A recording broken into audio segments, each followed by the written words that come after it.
Bueno, seguimos en la presencia del Señor, agradeciéndole por este hermoso día que ha hecho, ¿verdad? Estos tiempos tan bonitos de Costa Rica, ¿verdad? De sol, lluvia, y ahí vamos, cuando ya parece que está frío, está caliente, y ahí vamos, ¿verdad? Que es lo bonito de nuestro país, ¿verdad?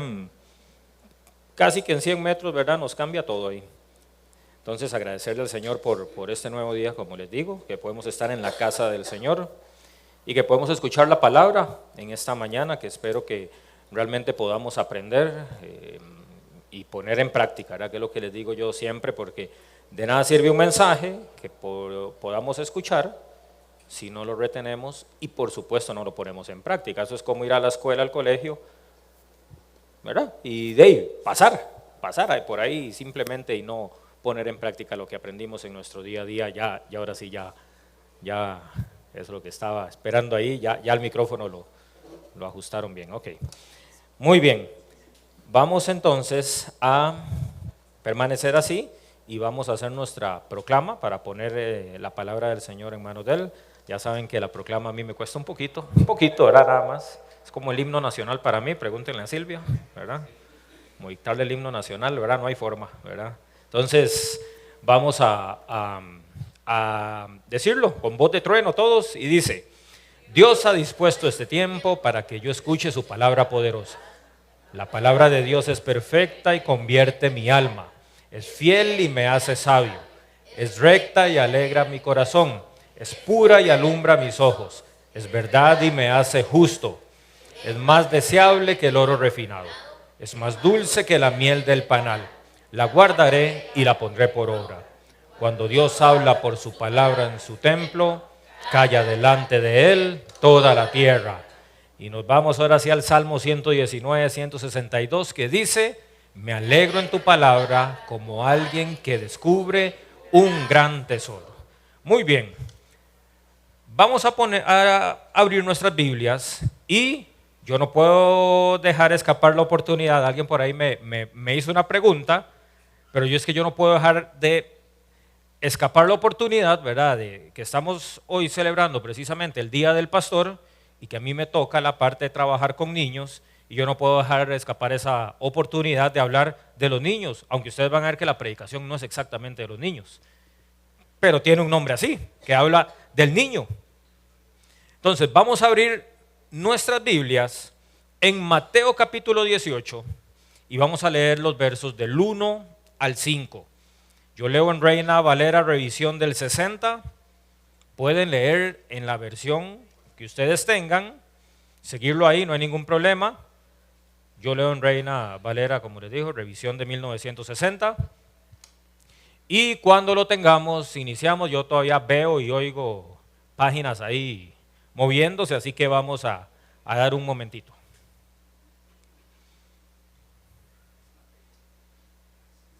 Ok, muy bien, yo creo que ya. Mateo 18, del 1 al 5 dice así: en aquel tiempo los discípulos vinieron a Jesús diciendo: ¿quién es el mayor en el reino de los cielos? Y llamando Jesús a un niño, lo puso en medio de ellos y dijo: de cierto os digo que si no os volvéis y os hacéis como niños, no entraréis en el reino de los cielos. Así que cualquiera que se humille como este niño, ese es el mayor en el reino de los cielos. Y cualquiera que reciba en mi nombre a un niño como este, a mí me recibe. Pueden tomar sus asientos y vamos a orar un momentito para iniciar esto. Señor, te damos gracias por esta mañana, por tu amor y misericordia en nuestras vidas, porque vas a hablar a nuestros corazones.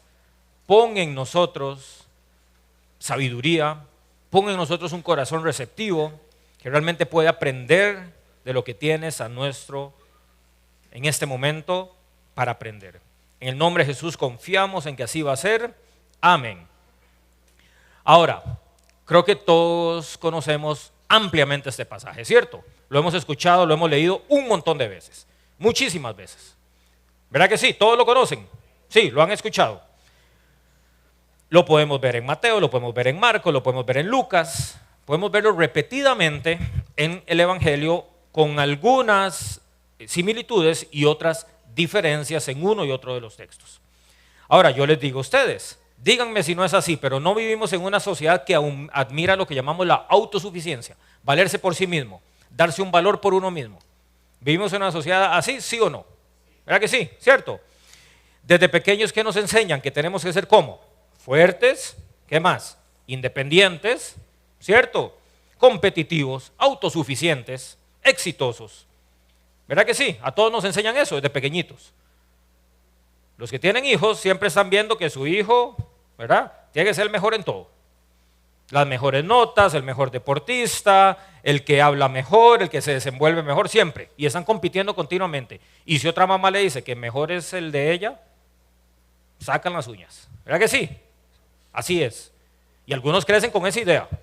Algunos realmente en la adolescencia y en la juventud creen que son, dirían, la última Coca-Cola en el desierto. ¿Cierto? Entonces la frustración empieza a generar problemas también.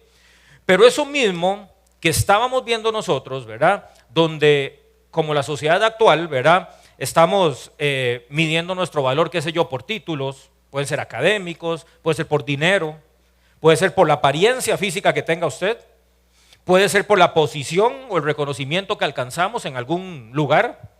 Muchos, ¿verdad?, en el mundo lo miden así.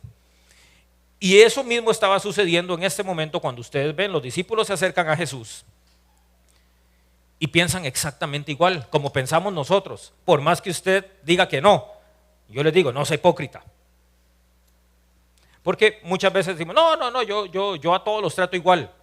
Y muchas veces vemos que el trato no es igual. O evidentemente no es así, siempre vamos a estar sesgados o vamos a estar con una predisposición a algo, ¿verdad? Si usted es sapricista, va a defender, dicen que es parte de la personalidad también, paréntesis ahí, ¿verdad? De que ser odioso, juega vivo, dirían en buen tico, ¿verdad? ¿Cierto? Para ser sapricista, parte de la personalidad, así dicen. Lo mismo con el Real Madrid, ¿verdad? También dicen que es tipo de personalidades que hay ahí, ¿verdad? Que llega y lo reciben y le dicen, miren, este es el mejor club del mundo, título que no existe, dicho sea de paso, ¿verdad? Pero, ¿verdad? Y para ser liguista más bien así, ves que nos robaron aquel y nos robaron aquello y todo, ¿verdad? ¿Cierto? Dicen que es personalidad, que es parte. Pero así pasa en nuestra vida siempre. Y en los discípulos pasaba exactamente lo mismo pasaba.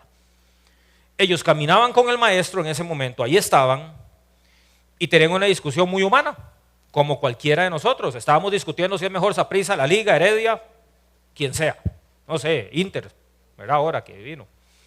Estaban discutiendo quién será mejor. Y ellos decían, bueno, yo voy a ser más importante que usted, yo voy a ser mejor, porque yo, vea, Jesús hasta me hizo así en la cabeza, soy más importante para él. Jesús me dejó que yo sacara demonios, yo soy el más fuerte. O sea, el que tiene mayor confianza, Jesús es la persona que va a dejar. Entonces yo soy el más importante y como humanamente así nos desenvolvemos, así tiene que ser. Entonces, ¿quién es el mayor? Y es que ellos no discutían sobre cómo servir, ¿o sí? Leímos el pasaje, estaban discutiendo, yo soy el que quiero servir más, yo soy el que quiero humillarme más. No, ¿verdad que no? No discutían eso, no discutían sobre cómo amar más tampoco discutían cómo obedecer más a Dios, ¿o sí? ¿Verdad que no? Ninguno decía, yo soy el que más voy a obedecer, ¿verdad? Yo estoy dispuesto a sacrificarme por Cristo, ir hasta la muerte. No discutían eso tampoco, ninguno lo hacía. Discutían acerca de quién iba a ocupar el lugar más importante. Ellos decían, este es el que va a ser más importante. Yo voy a ser, aquel, el otro. Y lo discutían ampliamente. Si leemos Marcos, nos dice que Jesús sabía perfectamente lo que los discípulos estaban discutiendo, lo que habían estado hablando durante el camino, todo lo que tenían ya el rato de estar hable. Porque Jesús conocía sus pensamientos, aunque ninguno quería decirlo, ninguno quería admitirlo.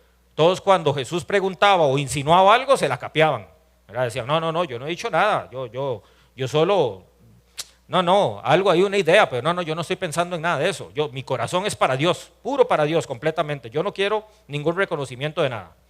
Pero la Biblia dice que cuando llegaron a Capernaum, Jesús les pregunta algo y les dice, ¿qué estaban discutiendo?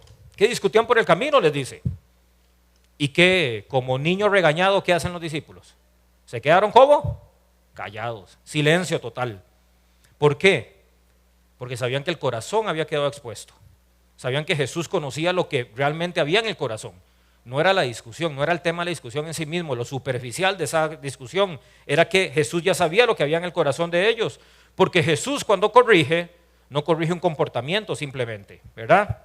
Perdón, no solo corrige el comportamiento, sino que Jesús trata de corregir el corazón también, lo que hay detrás de ese comportamiento, qué está manifestando ese comportamiento.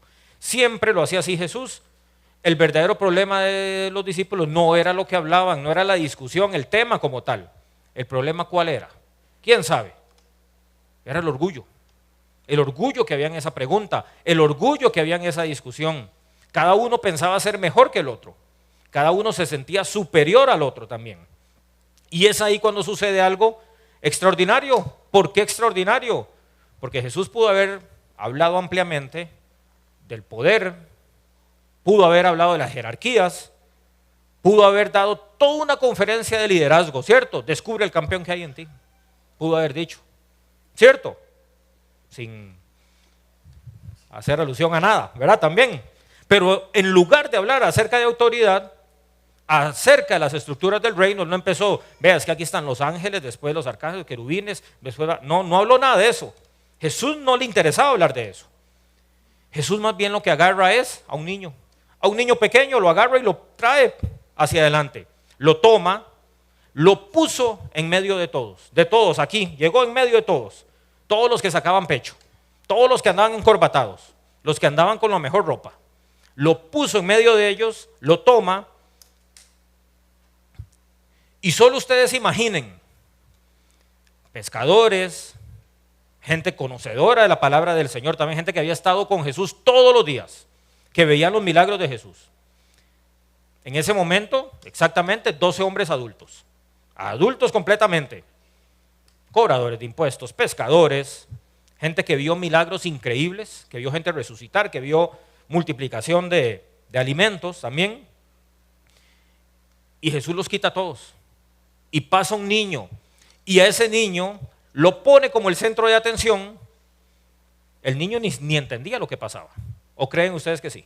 Que el niño tenía comprensión de lo que pasaba. No entendía nada. Nada más pasó porque Jesús lo llamó. Y es que ese niño en ese momento se convierte completa, absolutamente en la ilustración perfecta del reino de Dios. ¿Cómo es que se comporta el reino de Dios realmente en la tierra? Y Jesús pronunció unas palabras que probablemente estremecieron absolutamente a todos, porque ellos, como les digo, esperaban que dijeran, no, es que el más alto, no, el más fuerte, el que mata más gente, el que se enfrenta a los demás, el que hace más milagros. Pero Jesús dice otra cosa. Jesús dice algo y lo pronuncia con fuerte voz y dice, de cierto os digo que si no os volvéis y os hacéis como niños, no entraréis en el reino de los cielos, dice. No lo van a hacer. Jesús no dijo que los niños eran importantes, o al menos no dijo solo eso. No es eso lo que está diciendo. No dijo únicamente hay que tratarlos bien, hay que sobarles la jupilla. No dijo eso. Fue mucho más allá de eso. Les dijo que ustedes, cada uno de los que aquí estamos, todos, imagínense que ustedes son los discípulos. Les dijo, tienen que ser como un niño, cada uno de ustedes. No físicamente, ¿verdad? Más de uno dice, ¿qué hago? ¿Verdad? No, físicamente no. Tampoco emocionalmente, o sea, mucho menos emocionalmente. Yo espero no ver aquí a Pastor Juan, digamos, tomando chupón. Eso espero, ¿verdad? Ya dice, se jodió la jupa, dice uno, ¿era cierto? ¿Verdad que sí? No esperamos ver eso. No esperaríamos ver nada de eso, no emocionalmente, mucho menos intelectualmente. No es que vamos a razonar como niños. No es eso, sino espiritualmente, porque el reino de Dios funciona absolutamente diferente al reino de este mundo. Mientras en el mundo se dice el más grande es el que domina, y así se comporta el mundo, Cristo dice el más grande es el que se humilla. Es el que se humilla, es el más grande, dice. Mientras el mundo busca reconocimiento, galardones, medallitas, Cristo busca dependencia de Él. Mientras el mundo admira el orgullo, Cristo honra la humildad. Así que era todo lo contrario a lo que los discípulos creían. Y ahí nos podemos hacer una pregunta entonces. Entonces ustedes dirán, bueno, entonces exactamente qué quiso decir Jesús cuando nos dijo, háganse como niños. Porque muchas personas muchas veces lo interpretan incorrectamente. Algunos dicen que es tener la inocencia de un niño, algunos dicen es ser ingenuo como un niño también. Otros dicen que es la sencillez de un niño que se contenta con cosas sencillas, o muy simples. Pero cuando nosotros leemos el texto detenidamente, descubrimos que lo que Jesús dice es algo mucho más profundo que eso. Por eso tenemos que observar el contexto completo del pasaje para poder entenderlo. Y es ahí donde realmente inicia esto que Jesús nos quiere decir. Y vamos a ver algunos puntos relacionados con lo que Jesús nos quiso enseñar en ese momento. Punto número 1 es que la verdadera enfermedad del corazón humano es querer ser el mayor. Ahí es donde está el problema. Si usted quiere ser el mayor, su corazón está enfermo. Si usted quiere reconocimiento, su corazón está enfermo. Así es. A todos nos gusta, todos tenemos un corazón enfermo. Así que el que me diga, no, hombre, jamás. Vea, si yo voy a una mejenga y hago 4 goles y me van a dar puedo decir marcas, ¿verdad? No importa, el jugador KFC, digamos, ¿verdad? El pollo frito se lo ganó ahí, ¿verdad? De ahí me lo tienen que dar porque yo hice 4 goles. Quiero el reconocimiento, me lo gané. Así somos naturalmente, siempre somos así. Siempre somos así. Pero Jesús, antes de comprender o de enseñar esto que le está diciendo a sus discípulos, para poderlo tener claro, nosotros también tenemos que entender qué era lo que Jesús estaba corrigiendo en el corazón, qué es lo que Jesús quería cambiar. Porque como les dije anteriormente, Jesús no busca solo cambiar lo que hacen, sino que Él trata de llegar al corazón, qué es lo que está produciendo ese comportamiento de los discípulos. Si volvemos a leer, Mateo dice que los discípulos vinieron a Jesús y preguntaron, ¿quién es el mayor en el reino de los cielos? Preguntan los discípulos. Si leemos el pasaje paralelo en Marcos también, Marcos nos da otra luz también. Y es que Marcos dice que los discípulos venían discutiendo ese tema. O sea, no fue una pregunta espontánea. Ya tenían media hora, 1 hora, no sé, de estar hablando acerca de esto. Entonces no fue algo que espontáneamente se les ocurrió. No, venían debatiéndose, peleándose, tirándose piedras, no sé, palos, lo que sea, para ponerse de acuerdo. ¿Quién es el mayor? Y venían y le daban todo esto. Cuando llegaban a Capernaum, Jesús les pregunta, ¿qué es lo que ustedes tanto peleaban? ¿Qué es lo que tanto discutían? Yo los veía ahí agarrándose, ¿qué es lo que estaban hablando? Claro, Jesús sabía lo que estaban hablando. Pero ellos, como eran descubiertos, como sabían que el corazón había sido manifiesto, se quedaron callados, como vimos anteriormente. Y aquí podemos ver muchas cosas interesantes. Número 1, no era una pregunta teológica, no era una interpretación que el Señor quería que dieran una respuesta enorme ahí con una justificación basada en todo lo demás. No era una pregunta teológica pura, ni tampoco la que hacían ellos. Ellos estaban peleando, ¿por qué? Por el prestigio, por el reconocimiento. Así de simple, porque ellos tenían en su mente que el reino de Dios es el reino de este mundo. Lo tenían así en su mente. Ellos pensaban que así se comporta el Señor. Ellos esperaban un reino visible, era la visión que tenían los judíos. Cierto, que llegaba el Mesías, que se lo salvaba, que generaba un gran reino. Querían un reino con dominio económico, social, político, donde había posiciones de autoridad. Eso es lo que querían los discípulos, eso lo pensaban ellos. Entonces, no, yo tengo que ser el segundo al mando después de Jesús, el mayor en el reino de los cielos también. Esperaban tener un lugar de privilegio. Y ahora todos nosotros vemos los toros desde la barrera ahorita y empezamos a hablar, no, qué brutos, ¿verdad? Qué bárbaros, ¿cómo van a decirle eso a Jesús? ¿Cómo se les ocurre? ¿Qué corazón enfermo tienen? Pero les digo que no deberíamos juzgar a los discípulos si nosotros somos exactamente iguales. Aunque digamos que no, pero en el fondo de nuestros corazones somos iguales. Porque si somos honestos, muchas veces hacemos exactamente lo mismo. Lo mismo, exactamente lo mismo. ¿O no? ¿A quién no le gusta compararse con otro? Si tiene las de ganar, por supuesto, ¿verdad? Entre comillas. Sí, ¿verdad? ¿A quién no le gusta el reconocimiento aquí? Levante la mano al que ganaba. A mí no me gusta que me reconozcan nada. No. A todos nos gusta. Así es, ¿cierto? Nos agrada que nuestro servicio sea visto también, ¿cierto? Que el pastor diga aquí, es que Francesco llegó, Fue, llevó, trajo, bajó de todo, hasta corriendo, es más, hasta alzado se trajo a alguien. Entonces démosle un aplauso a Francesco. ¿Verdad que sí? Por poner un ejemplo, ¿verdad? Por poner un ejemplo, ¿verdad? A todos nos gusta. Incluso nos molesta cuando otro recibe el reconocimiento, ¿no? Cuando sí, se me tocaba a mí. Yo fui el que hice todo y este es el que le dan el premio, ¿cierto? O sea, yo hice el trabajo sucio, dirían. Mientras que aquel simplemente puso la cara y ya, le dieron el reconocimiento. Porque creemos merecerlo. A veces incluso servimos esperando que nos feliciten. O sea, el objetivo no es servir a Dios, muchas veces es el reconocimiento humano. Que nos digan qué bueno que es usted, qué entregado al Señor, qué sacrificio, qué bárbaro, ¿verdad? Muchas veces lo hacemos, esperando que nos feliciten. Porque nuestro orgullo no siempre habla en voz alta, no siempre se dice, soy orgulloso. O nos ponen un sticker aquí, como el que me ponían a mí en la escuela.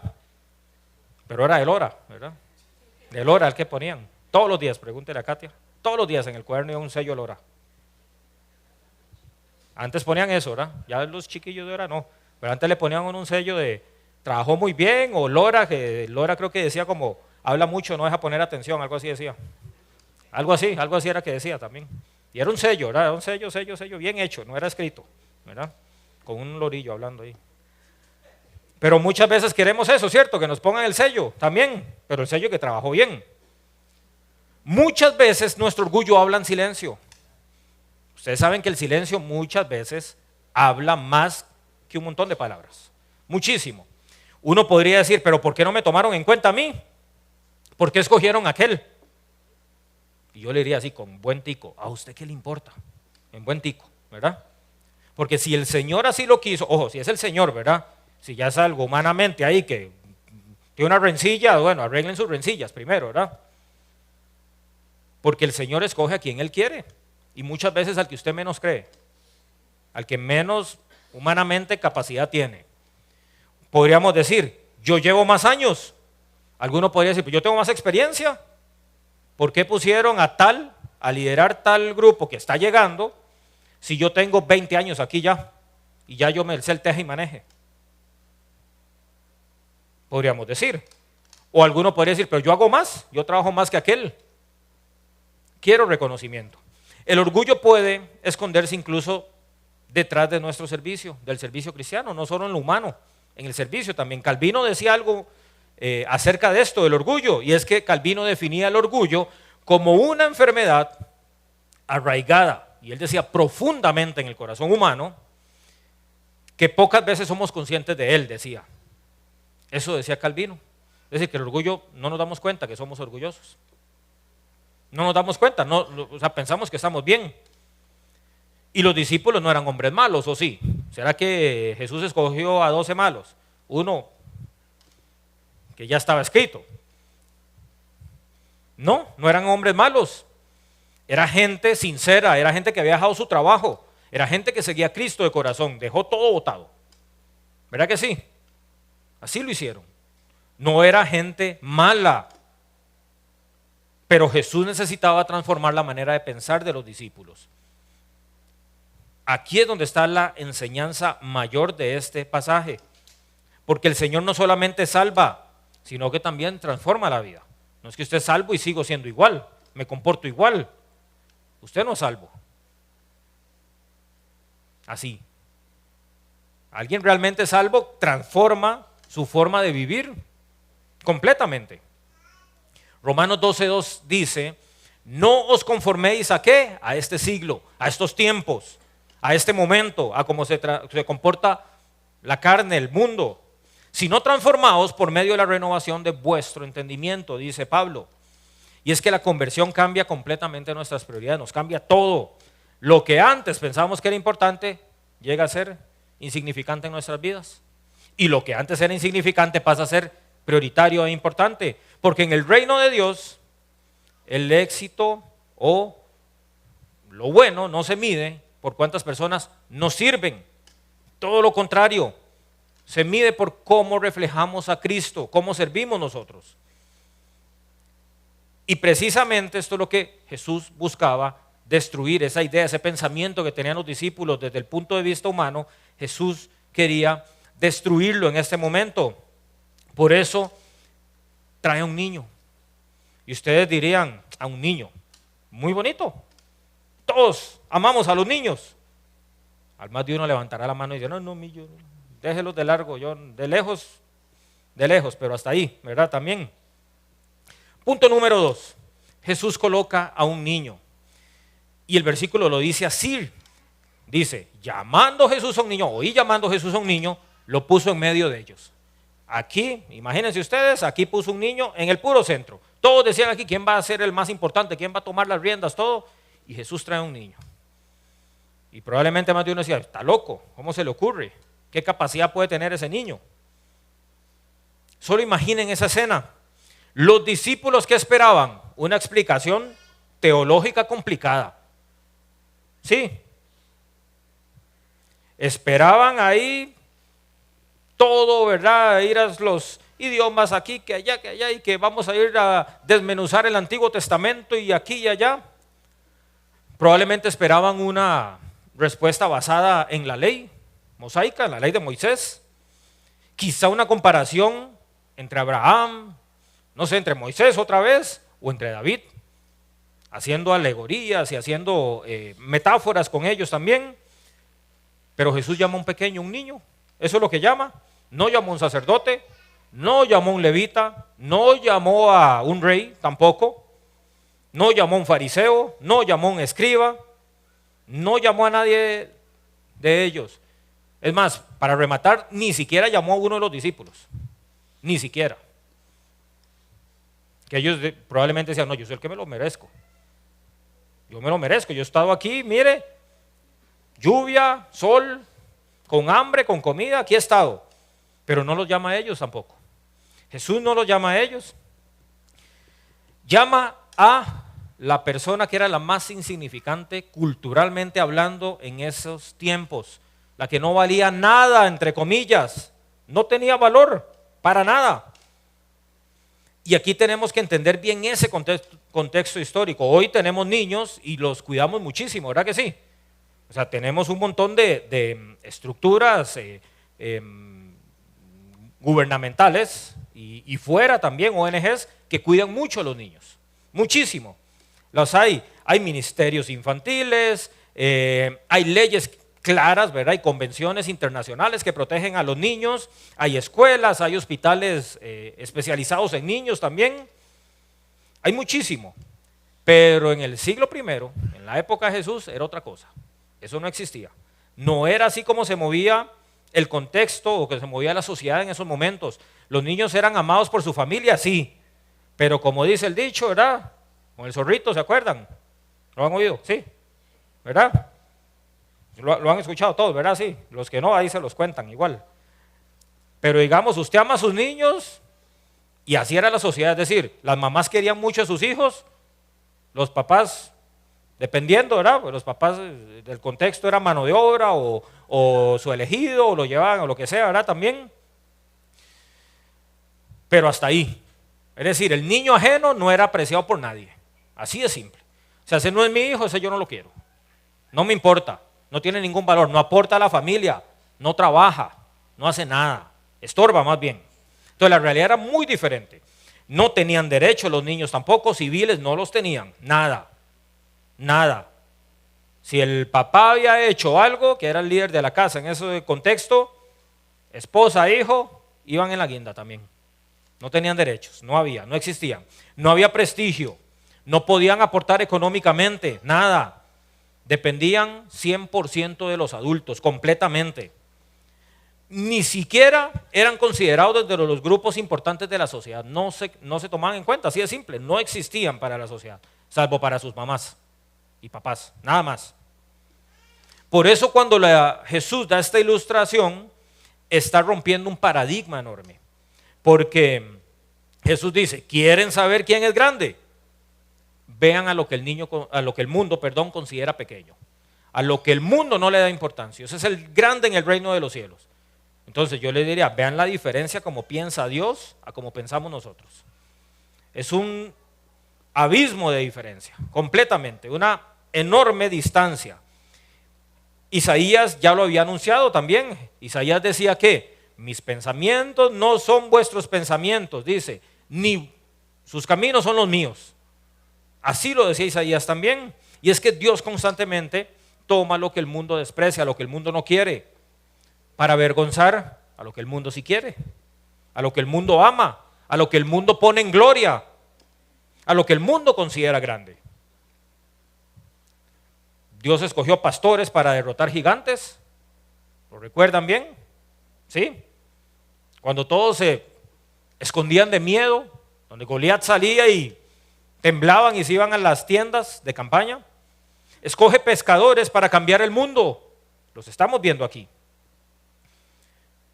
El Señor escogió un pesebre para recibir el nacimiento más grande que ha habido en toda la Biblia. Y usted ahí, ¿verdad? Uno ahí, que el baby shower, que aquí, que allá. Y Jesús nació en un pesebre. Y ahora, en este momento, está escogiendo un niño para demostrar la verdadera enseñanza en el reino de los cielos, para ver lo que es la grandeza en el reino de los cielos. Y como les digo, no porque sea un niño, porque es cierto, uno podría decir, pero vamos a hablar de los niños, pero realmente no es el fin de esto, es ver qué piensa el Señor realmente en el reino de los cielos. En ese contexto eran los niños, como les digo, lo menos importante. También, gracias a Dios, eso ha cambiado en nuestra sociedad también. Lo verdaderamente sorprendente va a venir en el siguiente versículo que dice Jesús, porque no dice simplemente, o sea, Jesús no se queda y les dice, vean el niño, bueno, háganse como él, nada más. No dice, imiten la inocencia del niño, imiten la simpatía del niño, imiten el juego del niño, no sé. Dice algo muchísimo más fuerte y aquí es donde yo quiero que llegue al corazón de cada uno de ustedes en esta mañana. Jesús dice, de cierto os digo que si no os volvéis y os hacéis como niños, no entraréis en el reino de los cielos. No está diciendo sean como niños físicamente, emocionalmente, intelectualmente, como mencionamos anteriormente, porque la palabra volverse en el original habla de un cambio de 180 grados, un cambio de dirección completo, es girar completamente, es abandonar un camino para seguir otro, es apartarse de eso para ir al otro lado, porque los discípulos caminaban hacia el orgullo. Jesús les dice que tienen que caminar hacia la humildad, tienen que humillarse para entrar en el reino de los cielos. No basta con asistir a la iglesia, felicidades que están aquí, los admiramos, gracias a Dios, como tiene que ser, pero esto no basta. Ni siquiera está cerca de ser suficiente. ¿De acuerdo? No basta con conocer doctrina, usted puede recitar la Biblia y teólogos hay un montón. Y teólogos seculares hay un montón también. Ustedes van a la UNA, por ejemplo, hay carrera de teología, en la UCR también, llenos de letra, pero hasta ahí. No conocen al Señor. No basta con conocer doctrina. Ahora, cuidado, dicen que yo dije que no conozcan doctrina. Hay que conocer, por supuesto que sí, ¿verdad? Nuestro corazón tiene que ser transformado, es la única forma. Sin esa transformación, Jesús dice lo más importante de esta mañana, ahora sí, no es solo háganse como niñas, dice, porque si no se hacen como niños, no pueden entrar al reino de los cielos. Así de simple. Si no somos como niños, no entramos. Es requisito, tenemos que ser como niños. Porque el que no se hace como niño, no entra en el reino de los cielos, lo dice Jesús. Y créanme, esas son palabras muy fuertes. Está diciendo, si usted no es como un niño, está condenado. No está hablando de recibir una recompensa menor, no es eso lo que está diciendo. O sea, no está diciendo, si usted no se hace como niño, bueno, le doy una coronita, ¿verdad? O le doy un anillito mejor. Está diciendo, no entra en el reino de los cielos. Si no se hace como niño, no entra. Por eso entonces tenemos que volver a la pregunta original, ¿qué significa ser como un niño entonces? ¿Qué significa eso? Porque Jesús no está idealizando la infancia, no es que está diciendo la etapa más linda de la vida, que aquí, que allá, que tenemos que hacer esto, no. Ni siquiera está afirmando que los niños sean moralmente inocentes, no. La Biblia es clara, venimos condenados. Jesús no está diciendo eso, no está diciendo es que los niños son libres de todo pecado, no. Porque la Biblia es clara que nos dice que nacemos con una naturaleza pecaminosa, nacemos perdidos. El punto del Señor no es que no tengamos pecado. sino la actitud del corazón que caracteriza al verdadero ciudadano del reino de los cielos, que es la de ser como un niño. Entonces, punto número 3, ¿qué significa realmente ser como un niño? Y esto es el corazón del pasaje. Esta es la parte medular del pasaje que habla Jesús. Y es que a lo largo de la historia, y hemos escuchado muchas predicaciones de este pasaje, y muchas personas interpretan, creo yo que incorrectamente, el pasaje. Muchos creen, ¿verdad?, que el niño es moralmente puro, que el niño es completamente limpio de pecado, ¿verdad? Y que lo que Jesús dice es que tenemos que recuperar esa inocencia, esa pureza original. Otros creen que Jesús lo que hace es exaltar la ingenuidad o la inmadurez, o sea, que tenemos que ser ingenuos, que tenemos que ser inmaduros. Pero cuando leemos cuidadosamente el contexto y cuando leemos el resto de la escritura, vemos que esa, creo yo, no es la interpretación correcta. La Biblia enseña que todos, absolutamente todos, usted que está sentado aquí, yo que estoy aquí, todos nacemos infectados, sería, de pecados, para decirlo médicamente, o afectados también por el pecado. Así nacemos, todos, y créanme, todos aquí necesitan redención, todos necesitamos redención. Todos los que están aquí, hasta el que tiene, ¿verdad?, ahí que está levitando en santidad ahorita. ¿De acuerdo? Todos, todos. La Biblia lo enseña claramente. David escribe, recuerden, Salmo 51:5, David dice, he aquí en maldad he sido formado, dice, y en pecado me concibió mi madre. El rey David está escribiendo eso. Ahora, ¿qué vamos a decir nosotros? No, yo soy puro, santo. No, yo cuando me enojo, me sale luz, no sé, ¿verdad? ¿Cierto? Más de uno podría pensar eso y yo lo animo a arrepentirse, ¿verdad? También. Pablo afirma también en Romanos 3:23, por cuanto todos pecaron y están destituidos de la gloria de Dios. Y Pablo dice, algunos pecaron, dice. Todos, todos, todos aquí. Y el que no, levante la mano para decirle mentiroso, ¿verdad? ¿Cierto? Todos pecaron. Romanos 5, Pablo explica que toda la humanidad participó de la caída de Adán, todos nosotros, todos, todos, todos. Así que Jesús no está diciendo que los niños no sean pecadores o que sean sin pecado, que sean moralmente puros. Él mismo conoce la condición del corazón humano, él conoce al ser humano. Entonces, ¿qué es lo que quiere decir? Y la respuesta está en el versículo 4 en Mateo que leímos ahorita, 18:4. Dice, así que cualquiera que se humille como este niño, ese es el mayor en el reino de los cielos. Jesús interpreta su ilustración. Él mismo dice claramente qué es lo que está queriendo decir. Ya no está usando metáforas, lo dice claramente. La característica entonces central es la inocencia. ¿Cuál es? ¿Quién puede decir con voz de trueno? ¿Ah? La humildad. Esa es la característica base de esto. Vamos a ver por qué el niño representa esta humildad también. Y vamos a ver unos puntos que nos cuentan por qué el niño, como les digo, representa esa humildad. Número 1, el niño representa dependencia, completamente. Un niño pequeño no vive. Recién nacido no vive solo, se muere. ¿Verdad? Sí.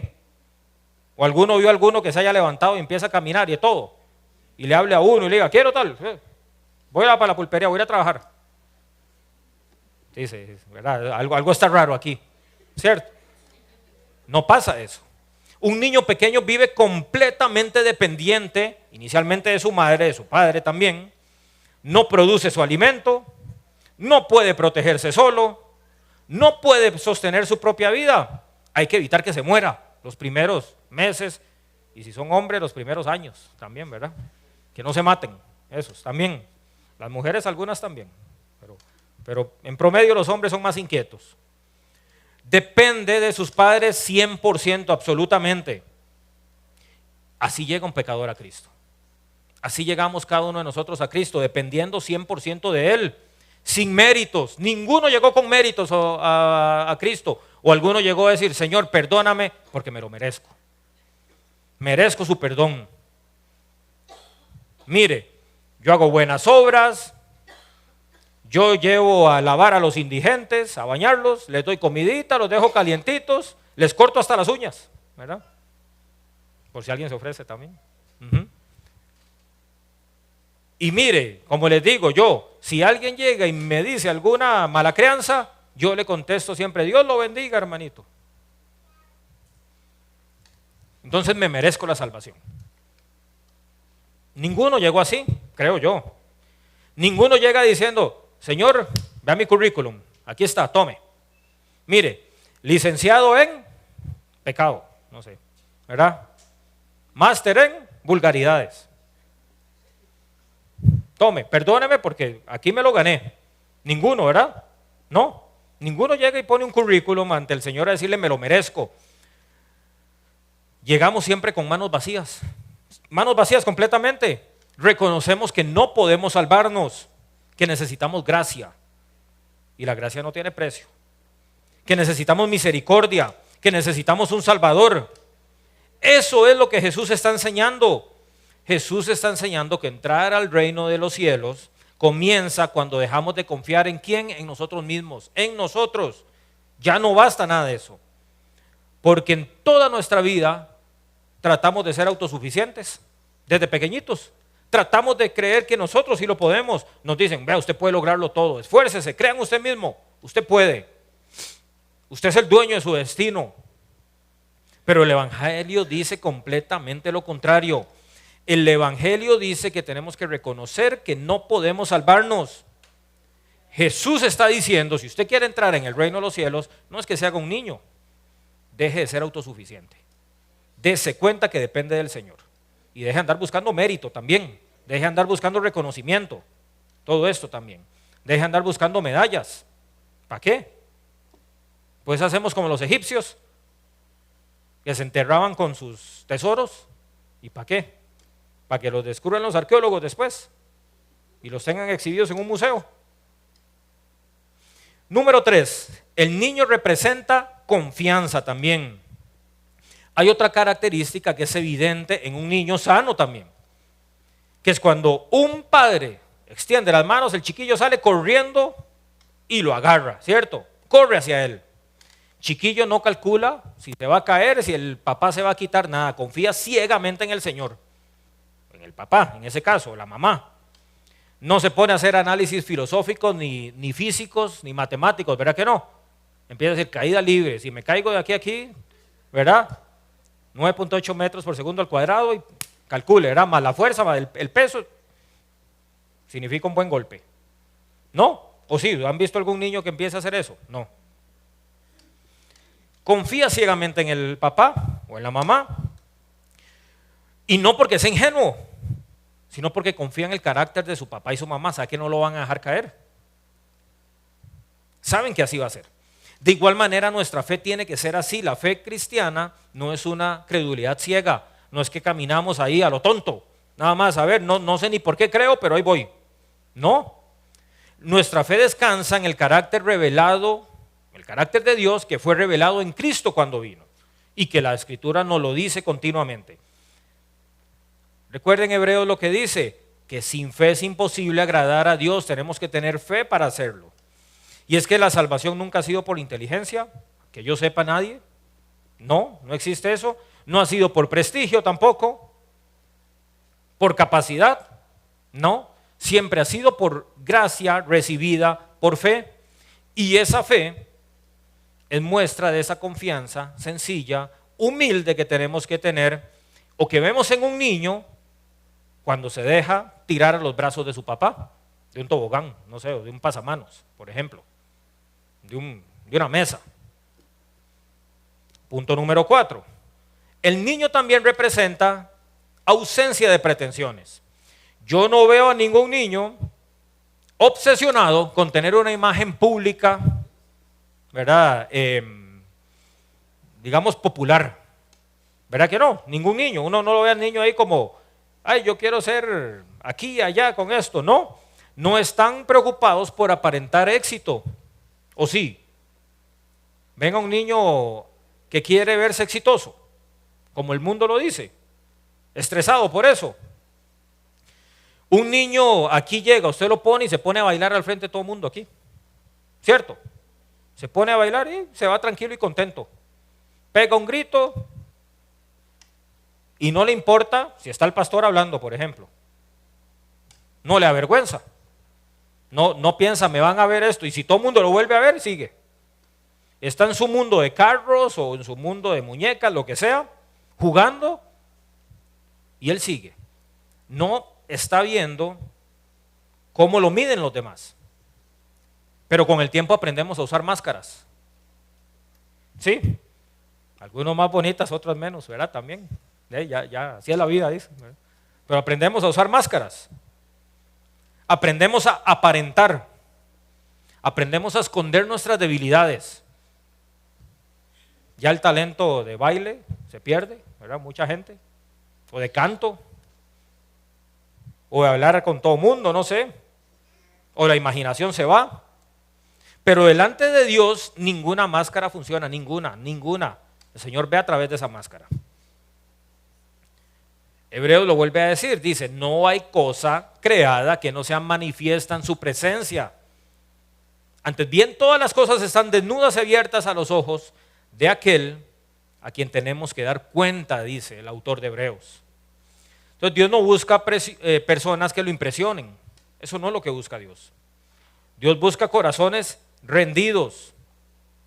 Busca hombres y mujeres que reconozcan la necesidad que tienen, que tengan un corazón realmente humilde.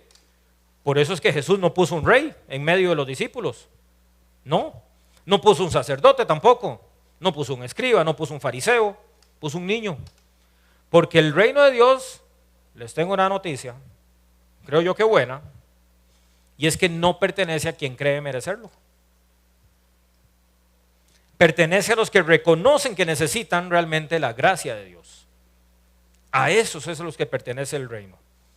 Ahora Jesús nos da una advertencia también, y es que nos dice que tenemos que evitar un error que es bastante común, porque Jesús no dice sean infantiles, no nos dicen venga con chupón, venga con chupeta, venga y le hacemos un purecito.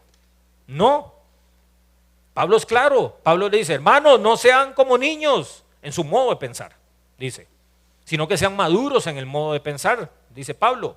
Y es que el creyente tiene que ser así, tiene que ser maduro en su forma de pensar, tiene que crecer en conocimiento, tiene que discipularse, tiene que aprender de la Biblia, tiene que crecer en discernimiento. No puede ser los que yo creo que todo el mundo ve YouTube aquí, ¿verdad?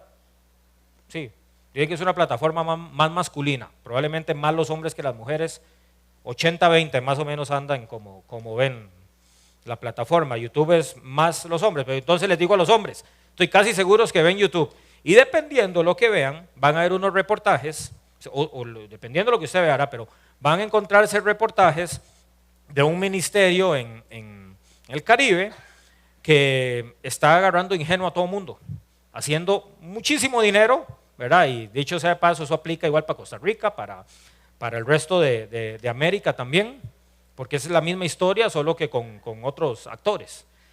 De un ministerio que está agarrando ingenuo a la gente, pidiendo donaciones, que aquí, que allá, que esto, construyendo cosas, cuando en realidad es un negociazo que tienen montado ahí, ¿verdad? No voy a decir, porque aquí ahí lo buscan ustedes. Pero el Señor dice, no sean ingenuos. Están agarrando todos esos feligreses de ingenuos allá, miles de personas ingenuas, no saben de Cristo, no conocen a Cristo.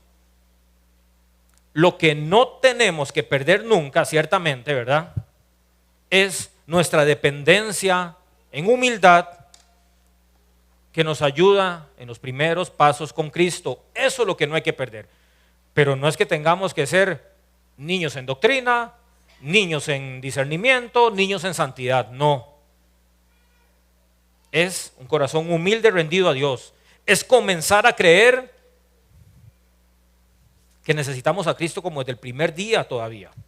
Porque cuando dejamos de depender de Cristo, cuando dejamos de depender de Él, y muchas veces pensamos que nuestra experiencia, que nuestro ministerio, que nuestro conocimiento humano es el que nos puede sacar, digamos, de aquello, ¿verdad? También nos convertimos en los discípulos que iban discutiendo en el camino quién va a ser el mayor. Nos convertimos exactamente lo mismo. Porque Jesús y el Señor amplía en Mateo, en el capítulo 19, ¿qué nos dice? Tienen que aprender a mirar también a los niños con los ojos de Cristo. Tenemos que ver a los niños como los ojos de Cristo. Ahora, punto número 4, y ahora sí, mensaje para todo mundo también. La Biblia dice, o Jesús nos dice, ampliando la lección, no basta con hacerse como un niño. Dice, señores y señoras, también debemos recibirlos como Cristo los recibe, también. Porque en ese momento Jesús está corrigiendo el corazón orgulloso de los discípulos, ciertamente. Les mostró que la verdadera grandeza comienza con la humildad y que nadie entra en el reino de Dios si no se vuelve como un niño. Pero la enseñanza no termina ahí. No. Versículo 5 de Mateo 18, Jesús dice, y cualquiera que reciba en mi nombre a un niño como este, a mí me recibe. Es decir, no es solo hacerse como un niño, también hay que recibir a los niños. Curiosamente, como buenos seres humanos, ¿verdad? Eso es como, no voy a decir la palabra criolla, pero vamos a ver, voy, digamos, distraído, mejor. Voy distraído, huequito, una piedra adelante, me fui. Raspado todo. Yo espero que la semana siguiente, si paso por ahí, ¿qué hago? Y a mí, mi cabeza dice, mire, vea los raspones, vea el morete que tiene ahí, capéese el hueco y la piedra que está ahí. ¿Verdad que sí? Eso es lo que uno haría. Pero más de uno, otra vez en la misma piedra, y la semana que sigue, otra vez. Entonces ya tiene, y las colecciona, los moretes. Y parece que los discípulos hicieron exactamente eso. Porque estamos hablando de que unos meses después, Mateo capítulo 19, unos meses después, Mateo registra precisamente otro episodio que aplica para esta enseñanza. Ya no encontramos ahora un niño colocado como ejemplo entre los discípulos, ahora encontramos a papás llevando a los hijos a Jesús. Los dos pasajes están unidos por una misma verdad, pero parece que ya a los discípulos se les había olvidado lo que Jesús les dijo a los niños solo unos meses antes. Mateo 19, el tema central es hay que valorar a los niños. Son enseñanzas ambas que nacen del mismo corazón de Cristo. Pero ¿qué parece? Que los discípulos no hayan aprendido la lección. Estamos hablando un poquito de tiempo después nada más y los discípulos otra vez luchando para que los niños no se acerquen a Jesús. Pero un poquito después nada más, unos meses después. Y en Mateo 19, ustedes recuerdan, lo hemos leído igual ampliamente, la Biblia dice que le presentaron niños y que los pusieron para que Jesús orara por ellos, para que le pusiera las manos, orara. Y la Biblia dice que los discípulos reprendían a los papás. Decían, oh, no estorben, dos carajillos, llévenselos de aquí. Están estorbando, están atrasando el ministerio, no estorben. Sorpresivo, sí. Cabezones, más todavía los discípulos. Porque después de haber escuchado la enseñanza que leímos en el capítulo 18, después de ver que Jesús abraza a los niños, abraza y pone de ejemplo a un niño, despuesito de eso vuelven a hacer el error que habían cometido inicialmente y peor todavía, porque vuelven a tropezar con la misma piedra. Y se van en el mismo hueco y otra vez se les torció el tobillo en el mismo lugar. ¿Y qué nos demuestra esto? Igual que los discípulos, nosotros ¿cómo somos? Cabezones. Igual, exactamente iguales. O el que no es ser humano, pues está exento de esto. Pero somos igual de cabezones. ¿Qué significa? Que nosotros tenemos que ser confrontados con algo una y otra y otra y otra vez. Tenemos que ser confrontados, así somos nosotros. Podemos escuchar un sermón que usted dice, Dios mío, esto me llegó al corazón, me transformó el corazón, domingo, y el lunes se me olvidó. Es más, ni el lunes. Pues salimos del culto y llega el pastor. ¿De qué se trató la predicación? Sí, habló de fútbol, del mundial, que es lo que me acuerdo, dice, ¿verdad? De que ganó España. nos pasa, horas después. Horas después. Y muchas veces al día siguiente, es decir, el lunes, mañana, digamos, volvemos a ser orgullosos. Escuchamos esto y otra vez el orgullo mañana. Podemos leer la Biblia todas las mañanas. Y un poquito de horas o minutos después, contestamos mal, nos comportamos de forma egoísta o arrogantes. Bueno, puede ser en la iglesia, puede ser fuera de la iglesia, puede ser en nuestros trabajos seculares. Resulta que en el trabajo me pongo la máscara porque aquí mando yo y, ¿verdad? Se hace lo que yo digo y cállese. Entonces, ¿qué pasa? ¿Una sola pieza o ahí es como un Lego más bien? Que hay que armarlo, ¿verdad? Y le puede cambiar las patas, las manos, la cabeza, todo. Porque la santificación es un proceso continuo. Por eso Jesús vuelve a enseñarles lo mismo un poquito después. Acaba de tener un niño, no aprendieron. Otra vez dice, no sean necios. Dejen que los niños vengan a mí, les dice en el 19. Ahora yo les digo, ¿por qué los discípulos reprendían a los padres? Pongámonos en el lugar de los discípulos también, porque pobrecitos, tampoco vamos a decir que es que eran, qué sé yo, hijos del diablo, ahí que estaban. Hay que entender también a los discípulos. Ellos pensaban, muy probablemente, que estaban protegiendo a Jesús, el tiempo de Jesús. Sí. Ellos decían, bueno, es que Jesús está muy ocupado, me tienen este montón de carajillos, no pone atención la gente, se distrae todo el mundo, empiezan a jugar y aquí no hay orden. Probablemente eso decían los discípulos. Puede ser que ellos habrían dicho, es que el maestro está ocupado, el maestro tiene cosas más importantes que hacer, un montón de chiquillos no. Está enseñándole a multitudes, a los papás que son los importantes. Debe atender a asuntos del reino, está muy ocupado. En otras palabras, los discípulos pensaban que los niños en ese momento eran una interrupción para Jesús. Y aquí aparece algo que nos pasa muchas veces en la iglesia también.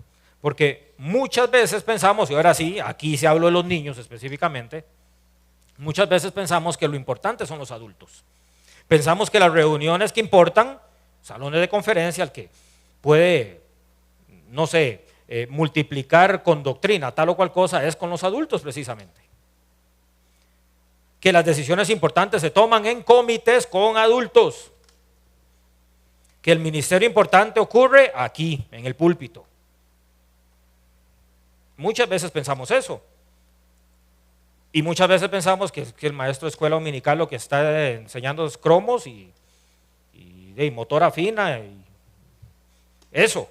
Hay que, mientras me tenga entretenido el carajillo, estoy tranquilo yo. Ahí me libero un par de horas del terremoto. Pasa. Humanamente parece un ministerio pequeño, uno lo ve y dice, bueno, no tiene relevancia, pero delante de Dios, impacto eterno. Hemos hablado muchas veces, ¿verdad? La ventana 4.14 que se llama convertirse a esas edades, un 80% de las personas permanecen en el Evangelio. Y eso no hay ningún otro momento de la vida que sea ni siquiera similar a esos números también. Porque lo que Jesús llamó pequeño tiene valor eterno. Y si seguimos leyendo, la Biblia dice que Jesús ve a los discípulos haciendo esto, y Marcos nos da otro detalle que no lo menciona Mateo, nos dice Jesús se indignó, se enojó.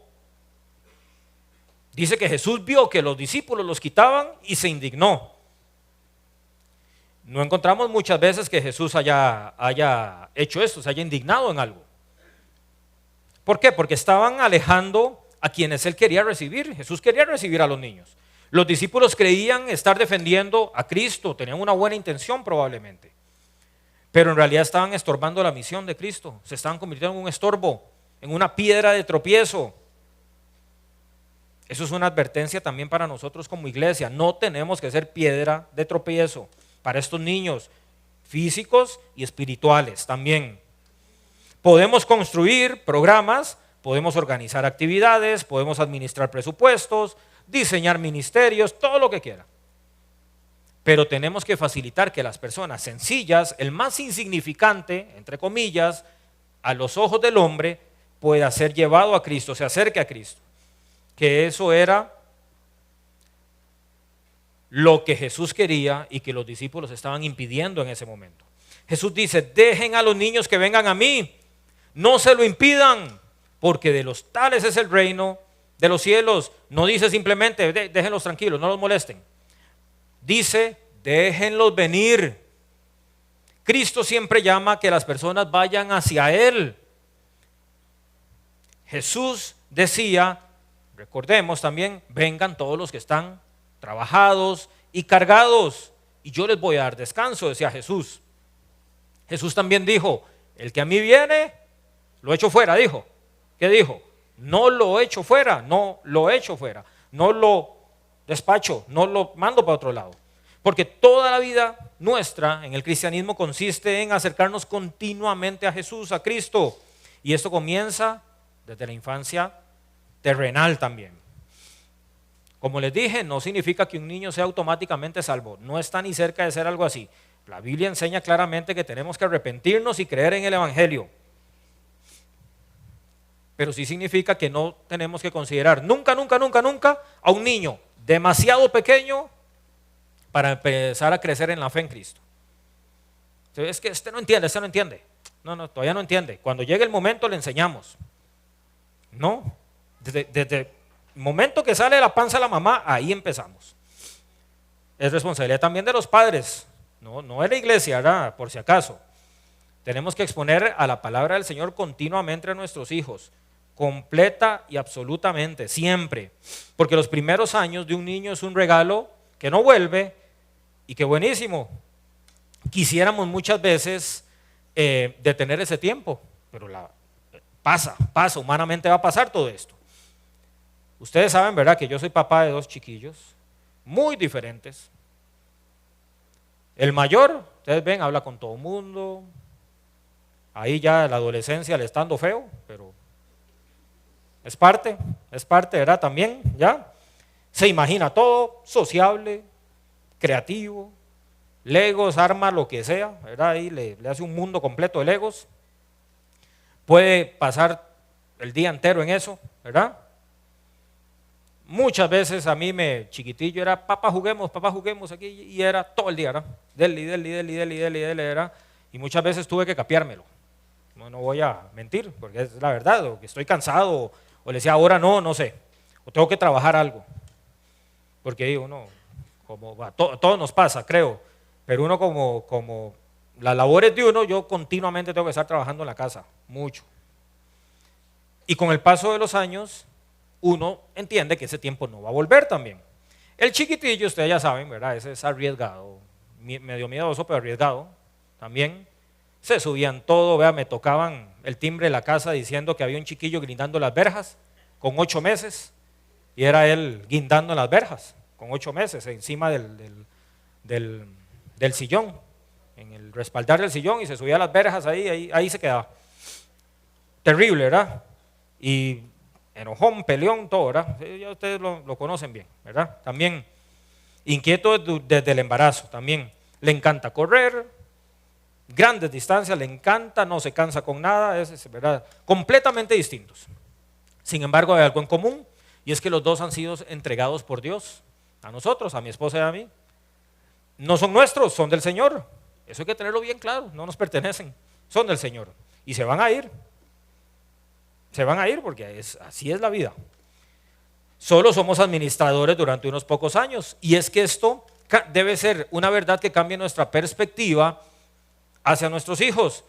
Les digo, papás, nuestros hijos no son proyectos personales, ninguno. Sus frustraciones, si usted quiso ser futbolista y quiere que su hijo sea futbolista, Dios quiere y salga talentoso y disciplinado de todo, pero no es cumplir su sueño de ser futbolista, ni basquetbolista, ni corredor, o no sé, o tal profesión.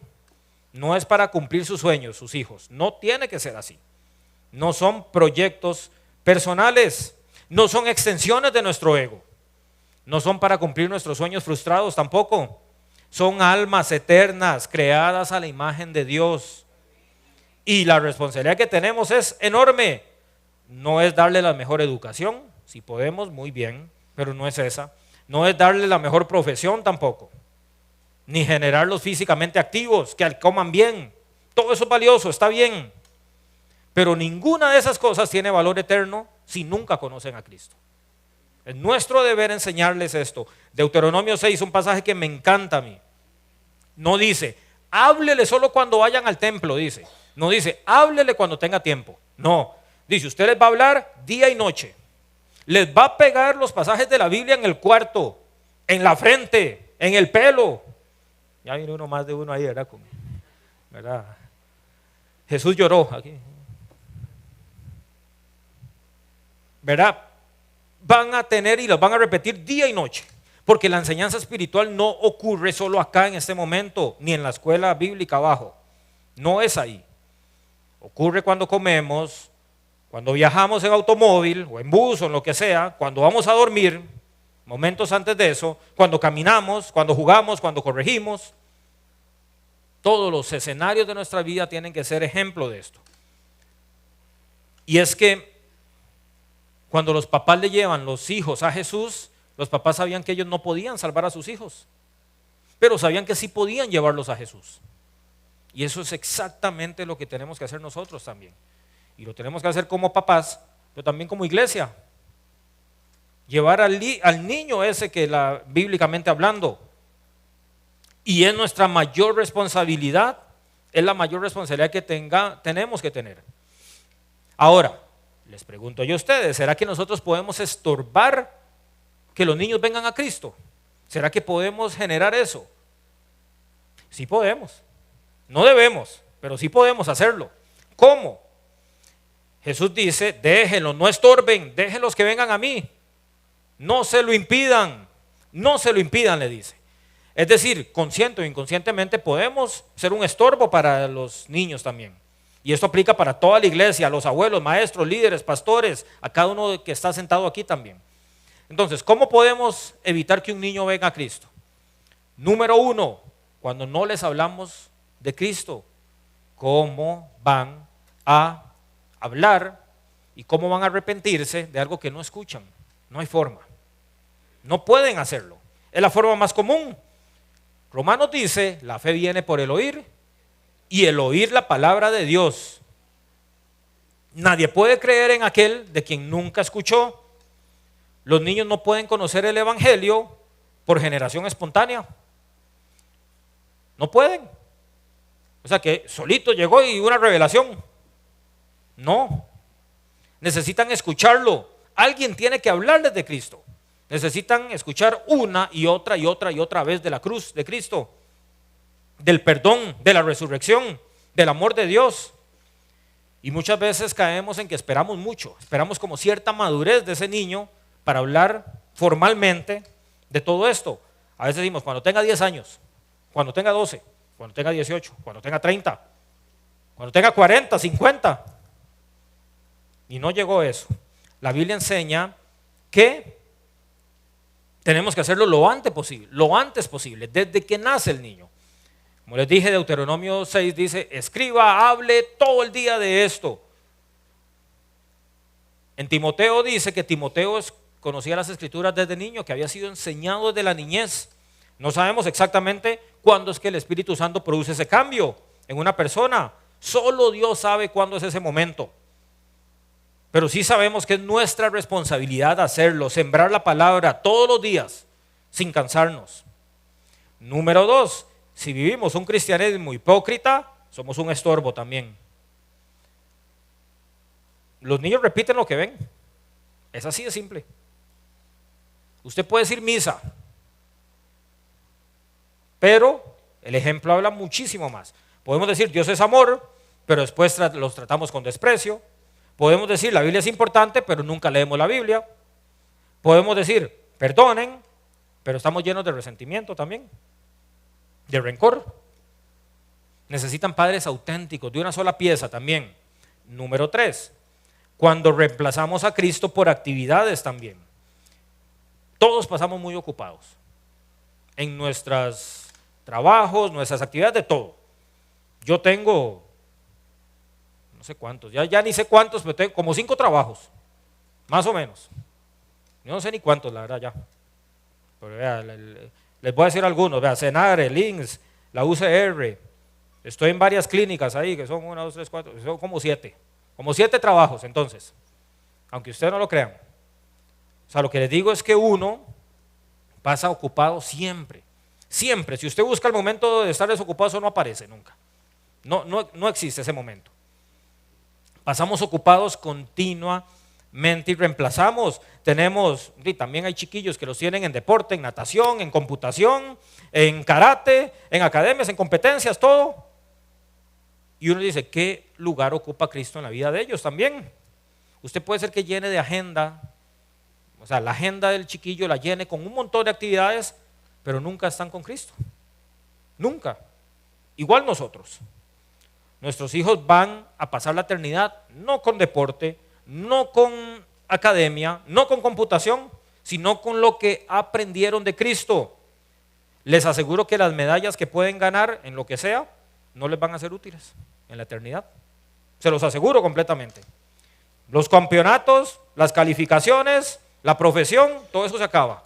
Pero Cristo permanece para siempre. Punto número 4, cuando apagamos su interés espiritual. Ya vamos terminando, no se preocupen. Y es que hay algo hermoso, los niños pequeños preguntan y preguntan y preguntan y preguntan difícil. Bien difícil, no crean. Le preguntan, ¿por qué murió Jesús? ¿Por qué oramos? ¿Dónde está Dios que no lo veo? ¿Quién hizo las estrellas? ¿Por qué una cruz? Todas esas preguntas me las han hecho a mí los míos. Y muchas veces en los momentos menos oportunos, ¿verdad? También. A veces son preguntas que lo dejan uno feo, en diferentes contextos, ¿verdad? A veces uno más bien quiere como que, ¿verdad? Pellizco para que se callen porque no es el momento de preguntar cierta cosa. Y muchas veces nuestra respuesta es, después hablamos, otra vez con eso, no sea necio, no moleste. Pero esos momentos pueden ser oportunidades enormes para sembrar el evangelio. Nunca sabemos cuál será el momento, como pasó con Jesús, momento para enseñar y corregir algo con una verdad eterna. Deberíamos hacerlo siempre. Esas son características de los niños. Ahora, punto número 6 de los puntos totales del mensaje, ya vamos a concluir. Tenemos una responsabilidad enorme, que es que tenemos que llevarlos continuamente a Cristo. Mateo 19 dice que los niños le fueron presentados, que Jesús dijo, déjenlos que vengan. Los padres llevaron a presentar a Cristo a los niños, porque ellos no podían producirle fe, no podían garantizar su salvación, pero sí podían llevarlos a Cristo. Solo el Espíritu Santo convence de pecado, no hay nada más, pero podían llevarlos a Cristo. Es nuestro deber llevar a Cristo, tanto a nuestros hijos terrenales como a los niños espirituales en la iglesia. Presentar a Cristo continuamente también, porque es una de las mayores responsabilidades de un padre, llevar a los hijos a Cristo. ¿Cómo? Disciplinas espirituales, leer la Biblia, orar, cantar, conversar del evangelio, una vida de arrepentimiento, congregarse y haciendo que Cristo sea el centro del hogar siempre. Porque el hogar es el primer discipulado de una persona, de un niño que crece en el evangelio, es el primer discipulado. Y la Biblia, adivina quién le da esa responsabilidad: al pastor, al papá, a los papás. Esa es la responsabilidad. Ningún culto acá debe sustituir la relación en el día a día nuestra con Cristo. Pero iglesia, ahora que estamos reunidos en la iglesia, tenemos un llamado también para todos y cada uno de nosotros. Porque esta responsabilidad no termina con los padres tampoco. Jesús estaba hablando ¿a quién? A los discípulos. Los discípulos son los representantes o el equivalente a los dirigentes de la iglesia en ese momento. Y les da una advertencia que sigue siendo vigente. Y es que la iglesia nunca debe convertirse en un lugar donde los niños sean vistos como una molestia, como un estorbo, donde sus voces, sus preguntas sean escuchadas, también su curiosidad. Gracias a Dios acá yo creo que eso no pasa. Pero ustedes vean ejemplos en otros lados y los hay. Los que vienen de la iglesia católica lo saben bien, ¿verdad? Si un chiquillo pasa al frente, va para afuera y echado de una vez. Lo digo por experiencia, ¿no? También, por si acaso, también. Donde existen, tienen que existir maestros que comprendan ese enorme privilegio de enseñar, donde los adultos oren por ellos también, donde las familias se encuentren apoyo, Porque si invertimos en un niño, estamos sembrando para la eternidad. Y usted no sabe, tal vez ese niño que usted le está haciendo ahí, alborotando el pelo ahí, ¿verdad? Sea el próximo pastor, el próximo misionero, el próximo maestro, o simplemente un padre y una madre fiel a Cristo que levanta una generación para Cristo también. Nunca subestimemos lo que Dios puede hacer en el corazón de alguien, de un niño, ¿verdad? También. Y es que Cristo da el mayor ejemplo. Punto número 7, el mayor ejemplo es Cristo. Cristo se hizo como un siervo para hacernos hijos. Vimos todo el camino que Jesús trazó en estos dos pasajes. Primero corrigió el orgullo de los discípulos, después colocó un niño en medio de ellos, luego explicó que entrar al reino requiere una profunda humillación y más adelante reprendió a quienes impedían que los niños se acercaran. Finalmente los recibió, los abrazó, los bendijo. Pero todavía queda una pregunta entonces: ¿quién es el mayor ejemplo de humildad en toda la historia? La respuesta la encontramos fácilmente. Y es que el ejemplo de toda esta predicación no es el niño, también es el niño, pero no es exclusivamente el niño. El ejemplo y el centro de toda esta enseñanza es Cristo. El niño señala hacia Jesús. Jesús está diciendo lo que Él hizo. Toda la enseñanza finalmente apunta hacia Él. Porque si nosotros somos sinceros, ninguno de nosotros ha vivido la humildad que Jesús sí vivió. Ninguno, ni cerca estamos. Todos hemos querido ser los mayores siempre. Por más que usted me diga que no, no me cuente. Sabemos que sí. Todos hemos buscado reconocimiento. Todos nos gusta tener la razón también. Todos hemos actuado movidos por el orgullo. Todos hemos pecado. Por eso el llamado de Jesús no puede solo reducirse a esfuércese por ser humildes, traten de ser humildes. Si solo fuera eso el mensaje, todos, absolutamente todos, fracasaríamos, estaríamos perdidos. Nadie podría. El evangelio no consiste en solo imitar a Cristo. Primero consiste en que Cristo hizo por nosotros lo que nosotros jamás podríamos haber hecho. No había forma que lo pudiéramos hacer. No había forma. Y Pablo lo dice claramente en Filipenses capítulo 2. Pablo dice que Cristo, siendo Dios, no consideró el ser igual a Dios como algo a qué aferrarse. La Biblia dice, se despojó a sí mismo, tomó forma de siervo y parte central del mensaje, se humilló, se hizo obediente hasta la muerte y muerte de cruz.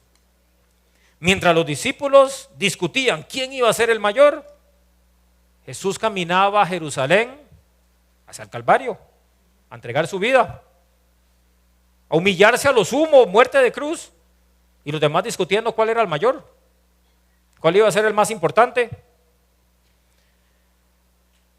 Ellos buscaban una corona, Jesús iba hacia la cruz. Ellos querían ser servidos, Él iba a servir. Ellos buscaban que los exaltaran y Él se humilló. Y precisamente por eso Dios lo exaltó hasta lo sumo, como dice Pablo. ¿No les parece un contraste enorme?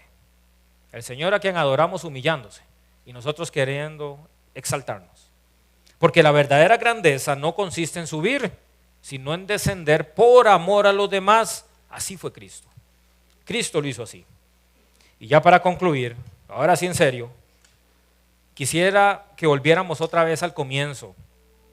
Los discípulos preguntaban, ¿quién es el mayor en el reino de los cielos?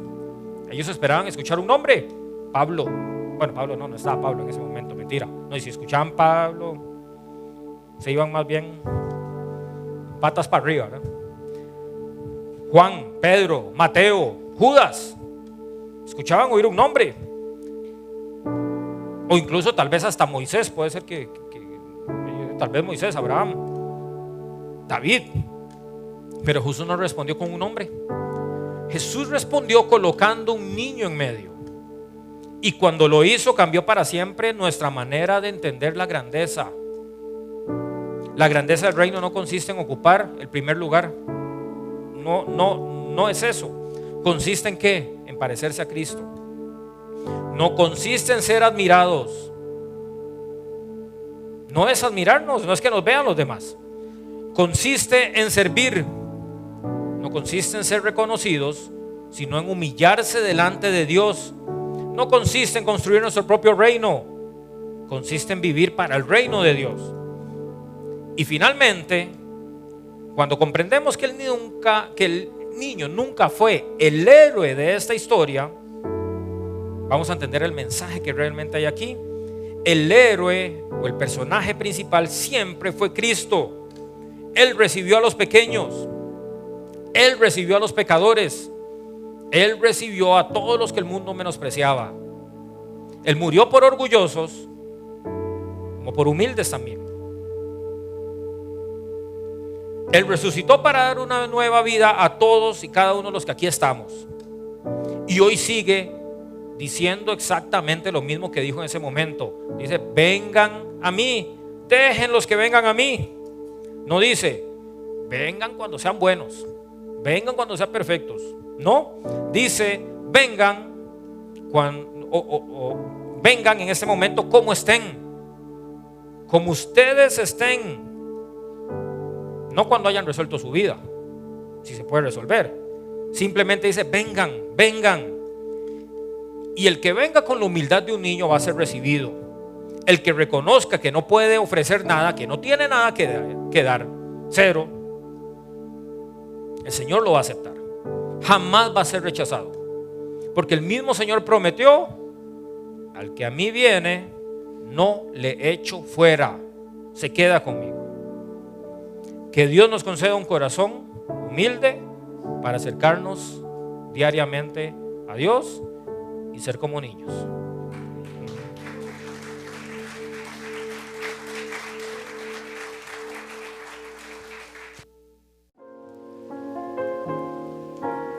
Gracias por acompañarnos en esta transmisión. Ha sido una bendición compartir este tiempo con usted y su familia. Si desea ser parte de lo que Dios está haciendo a través de este ministerio, le invitamos a participar en la recolección de donativos. Su aporte nos permite continuar llevando el mensaje de esperanza a más personas. Les recordamos nuestros horarios de servicios y actividades.